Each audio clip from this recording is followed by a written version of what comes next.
AP రాష్ట్రంలో చేపట్టిన జిల్లాల పునర్వ్యవస్థీకరణతో ప్రజల ఆకాంక్షలు నెరవేరి పరిపాలన సౌలభ్యం కలగాలని మంత్రులు అధికారులు ముఖ్యమంత్రి చంద్రబాబుకు సూచించారు.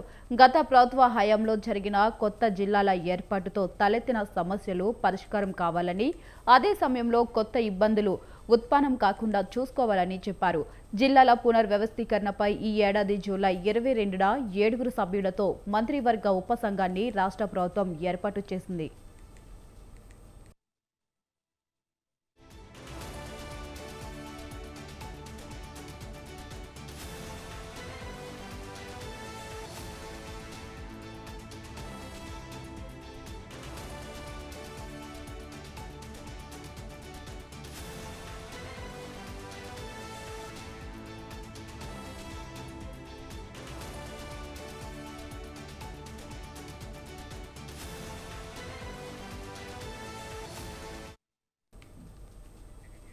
ఇక దీనిపై సచివాలయంలో నిర్వహించిన సమీక్షకు ఉప ముఖ్యమంత్రి పవన్ కళ్యాణ్తో పాటు ఉప సంఘంలోని మంత్రులు అనగాని సత్యప్రసాద్, నారాయణ, నాదెండ్ల మనోహర్, సత్యకుమార్, అనిత, నిమ్మల రామనాయుడు, బీసీ జనార్దన్ రెడ్డి హాజరయ్యారు.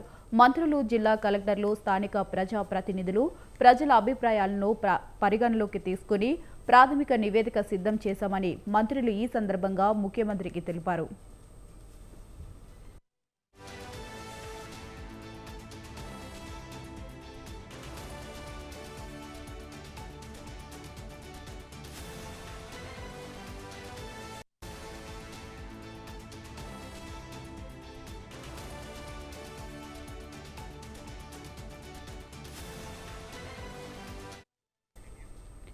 గత ప్రభుత్వంలో అశాస్త్రీయంగా జరిగిన కొత్త జిల్లాల ఏర్పాటును సరిదిద్దేలా జిల్లాల పునర్వ్యవస్థీకరణపై మంత్రులు, ఉన్నతాధికారులతో ముఖ్యమంత్రి చర్చించారు. జిల్లాల పునర్వ్యవస్థీకరణకు సంబంధించి ఎన్నికల సమయంలో ఇచ్చిన హామీలపైన, కొత్త రెవెన్యూ డివిజన్లు ఏర్పాటుపైన సీఎం చర్చించారు.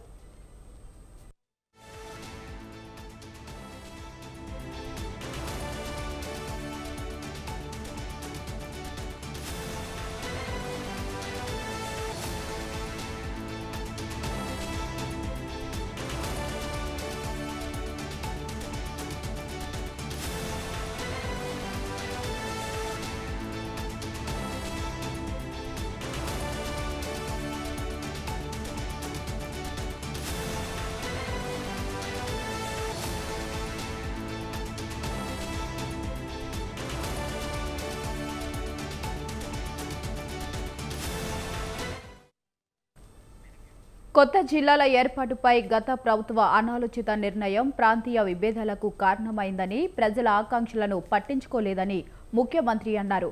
ఇక మరోవైపు భవిష్యత్తులో చేపట్టే నియోజకవర్గాల పునర్విభజనను దృష్టిలో పెట్టుకుని జిల్లాల పునర్వ్యవస్థీకరణ జరగాలని నిర్దేశించారు.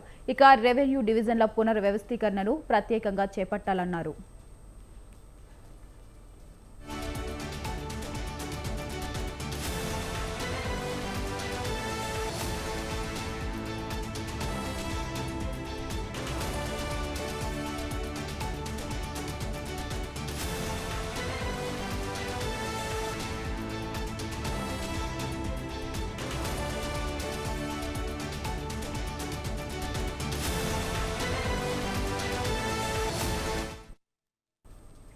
పోలవరం పూర్తయిన తర్వాత ముంపు మండలాల ప్రజలు ఏ రెవెన్యూ వార్డు, ఏ నియోజకవర్గాల్లో ఉంటారనే దానిపైన అధ్యయనం చేసి దానికి అనుగుణంగా పునర్వ్యవస్థీకరణ జరపాలన్నారు. ఇక మార్కాపురం జిల్లా ఏర్పాటు ఆ ప్రాంత చిరకాల వాంఛ అని సీఎం ప్రస్తావించారు. తమ పరిశీలనకు వచ్చిన అంశాలను, ఆయా వర్గాల అభిప్రాయాలను మంత్రులు ముఖ్యమంత్రికి వివరించారు. జిల్లాల పునర్వ్యవస్థీకరణపై మంగళవారం జరిగిన తొలి సమావేశంలో పలు అంశాలు చర్చించిన సీఎం ప్రతిపాదనలపై తదుపరి చర్చలకు వారంలో మరోసారి సమావేశం అవుదామని తెలిపారు. ఇక ఇదే అంశంపై మరింత సమాచారం మా కరెస్పాండెంట్ అలీం అందిస్తారు. అలీం, చెప్పండి. ఆంధ్రప్రదేశ్ లో జిల్లాల పునర్విభజన చేయాలని చెప్పి కూటమి ప్రభుత్వం భావిస్తుంది. దీనికి సంబంధించి ఈ రోజు కీలక సమావేశాన్ని ముఖ్యమంత్రి అధ్యక్షతన నిర్వహించారు. అయితే ఏదైతే కొన్ని ప్రాంతాలకు సంబంధించి నియోజకవర్గ ప్రజలు జిల్లా కేంద్రాల సమస్యలు ఎక్కువగా ఉన్న నేపథ్యంలో వాటి మార్పులు చేర్పులు చేయాలని చెప్పి కూడాను రాష్ట్ర ప్రభుత్వం భావిస్తుంది. గతంలో ఏదైనా ప్రాంతంలో జిల్లా విభజన జరిగినప్పుడు ఒక్కసారిగా పక్కనున్న విలేజ్ వేరే జిల్లాలకు వెళ్ళిపోవటం, ఆ స్థానికంగా వాళ్ళు ఇబ్బందులు పడే పరిస్థితులు ఈ అంశాలన్నీ కూడా ఈ రోజు ముఖ్యమంత్రి దృష్టికి అధికారులు, రాజకీయ నాయకులు, అలాగే ప్రజాప్రతినిధులు, మంత్రులు కూడా తీసుకురావడం జరిగింది.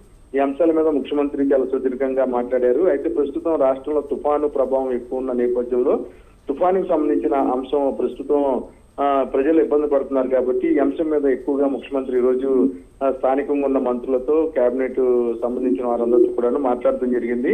వైశాలి, ముఖ్యంగా ఏదైతే తుఫాను ఇప్పటికే తీరం దాటిపోయి అటు మచిలీపట్నంలో ఉధృతంగా ఎదురుగాలులు వీస్తున్నాయి. మరి పక్కన కాకినాడ ఉప్పాడ ప్రాంతాల్లో కూడా అల్లకుల్లంగా సముద్ర తీర ప్రాంతాలు అన్ని కూడా ఉన్న నేపథ్యంలో తుఫాను సంబంధించిన ముందస్తు హెచ్చరికలు జారీ చేసే కార్యక్రమంలో భాగంగా జిల్లాల పునర్విభజన అంశాన్ని పక్కన పెట్టి మరి ఒకసారి మీటింగ్ కండక్ట్ చేస్తానని చెప్పి కూడా ముఖ్యమంత్రి చంద్రబాబు నాయుడు హాజరైన అధికారులతో పాటు మంత్రులతో కూడా చెప్పడం జరిగింది. వైశాలి, అబ్దుల్, మరి ఇక్కడ చూసుకున్నట్లయితే గత ప్రభుత్వం విభజించిన జిల్లాలను సరిదిద్దాలని స్పష్టం చేసినట్లు తెలుస్తుంది.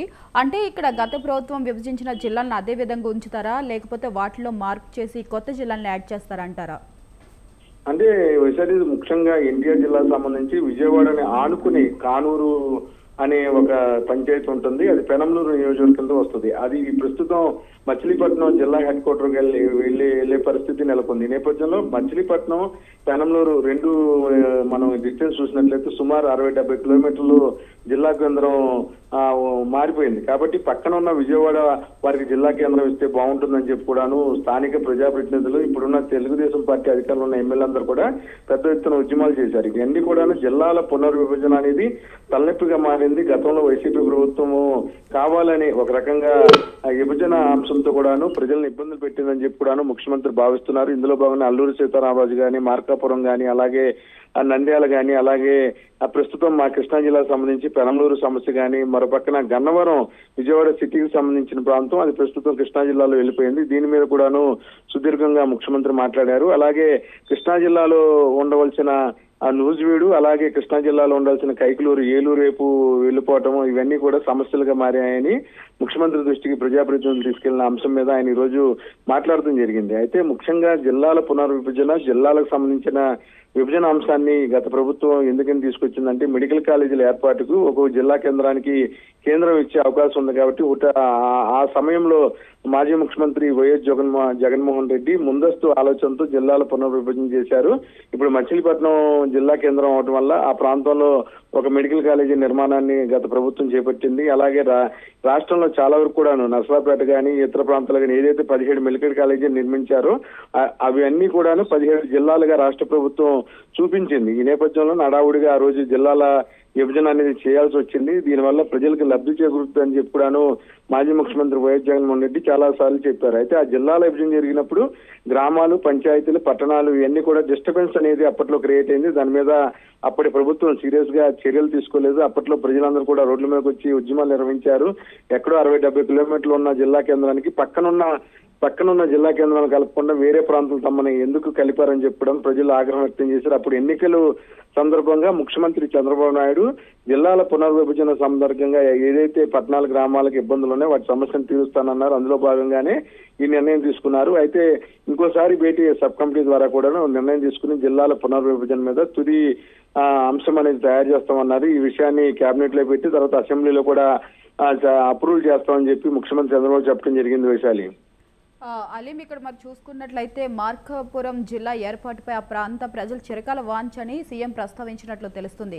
మరి అక్కడ ప్రజలు కూడా మాకు మార్కాపురం జిల్లా చేయాలంటూ డిమాండ్ చేస్తున్నారు. మరి దీంతో మార్కాపురం జిల్లాగా ప్రకటించే అవకాశం ఉందంటారా?